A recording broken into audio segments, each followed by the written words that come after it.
राहुल, सीमा, निखिल और सिमरन ये 4 दोस्त एडवेंचर के शौकीन थे।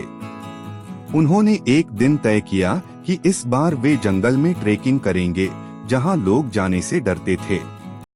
उस जंगल का नाम था भूतिया जंगल। कहते हैं जो भी उस जंगल में गया वह कभी वापस नहीं आया। दोस्तों को अफवाहों पर यकीन नहीं था, इसलिए उन्होंने जंगल की गहराइयों में जाने का फैसला किया। एक शाम चारों जंगल में पहुंचे।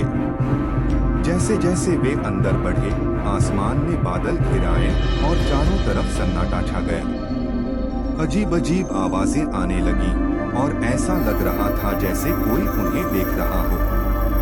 कुछ दूर चलने के बाद वे एक पुरानी खंडहर जैसी जगह पर पहुंचे, जहां एक पेड़ के नीचे एक कंकाल बिखरा पड़ा था। सबके रोंगटे खड़े हो गए।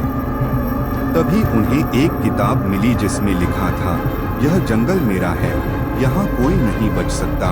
ये देखकर सभी का दिल जोर जोर से धड़कने लगा। तभी सीमा ने पीछे मुड़कर देखा कि कोई काले कपड़े में लिपटी हुई परछाई उन्हें घूर रही है। जैसे ही वह चिल्लाई, बाकी दोस्तों ने भी उसे देख लिया।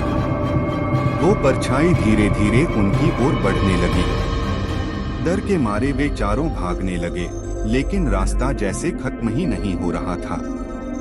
भागते भागते वे एक तालाब के पास पहुंचे। तालाब का पानी खून जैसा लाल था।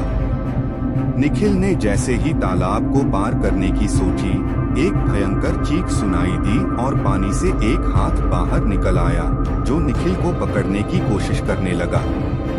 चारों के होश उड़ गए और वे और तेजी से भागने लगे। इस भागदौड़ में राहुल गिर गया और तभी उस परछाई ने उसे पकड़ लिया। राहुल ने चीखते हुए बाकी दोस्तों को भाग जाने के लिए कहा। सिमरन, निखिल और सीमा ने किसी तरह हिम्मत जुटाई और आगे बढ़े, लेकिन जंगल के हर रास्ते पर वही परछाई उनका पीछा कर रही थी। तभी उन्हें याद आया कि उनके पास एक ताबीज था, जो उन्होंने गांव के एक बाबा से लिया था। बाबा ने कहा था कि अगर कोई मुसीबत आए तो उस ताबीज को हवा में लहराना। सिमरन ने जल्दी से ताबीज निकाला और उसे हवा में लहराया। जैसे ही ताबीज लहराया, चारों तरफ से तेज रोशनी फैल गई। वो परछाई जोर से चीखी और गायब हो गई। कुछ ही पलों में सब कुछ सामान्य हो गया और वे फिर से जंगल के बाहर थे। जब वे गांव लौटे तो उन्होंने देखा कि बाबा का घर भी वहां नहीं था, जैसे वो बाबा कहीं हवा में गायब हो गए हों। तब उन्हें एहसास हुआ कि शायद बाबा ने उन्हें उस भूतिया जंगल से बचाने के लिए ही वो ताबीज दिया था। उसके बाद उन्होंने कभी भी उस जंगल का रुख नहीं किया और ये कहानी किसी को नहीं बताई।